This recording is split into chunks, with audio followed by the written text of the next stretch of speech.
The one issue already up for debate nationwide and will impact us here directly in Louisiana is the 2012 Farm Bill. The farm programs account for less than 0.5% of the federal budget, and that 75% of the Farm Bill deals with nutrition programs, not farm subsidies. National media outlets like the New York Times have taken aim at the 2012 Farm Bill as a way to fill the $1.5 trillion deficit in next year's budget. So Louisiana's young farmers and ranchers are making sure their congressmen have the facts.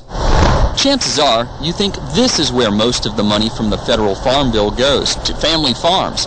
After all, it is called the Farm Bill, but the majority, more than 75% of the funding for the Farm Bill goes to nutrition programs like school lunches, not farms. That's why these young farmers and ranchers are speaking with congressmen and members of their staff to make sure those lawmakers have the facts about the Farm Bill. For Congressman Jeff Landry of New Iberia, the facts are already clear. Certainly the amount of actual crop subsidies is minuscule compared to the rest of the programs out there. Knowing that does not change the fact that Congress is already starting to debate the 2012 Farm Bill at a time when farmers are getting good prices for their crops, and the federal government is looking to fill a budget hole of $1.5 trillion.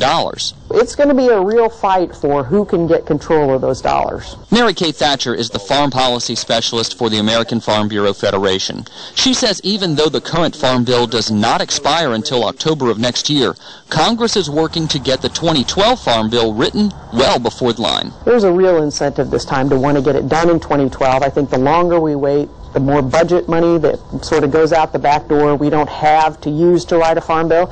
So I think we'll get all those things out of the way this year, and hopefully come the end of January next year when they come back, we can really start writing and we can be done by the summer. And with a fresh batch of Republicans now in Congress eager to cut the budget, Mary Kay Thatcher with the American Farm Bureau says everyone, including agriculture, is going to take a hit. I think in the end, if Congress is really serious about deficit reduction, they're going to have to look at Medicare and Medicaid and Social Security and probably even tax increases.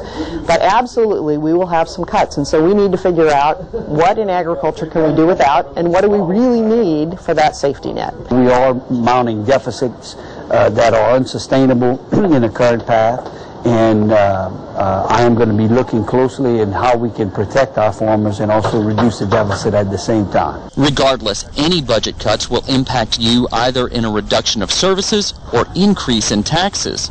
Congressman Landry says it will be a delicate balancing act. I believe that it's a national security issue as well. We have to be able to feed ourselves. If we have to depend on other countries to feed the United States, we're no better off than we are where we are in oil. To learn more about the 2012 Farm Bill, click over to our website, twilatv.org.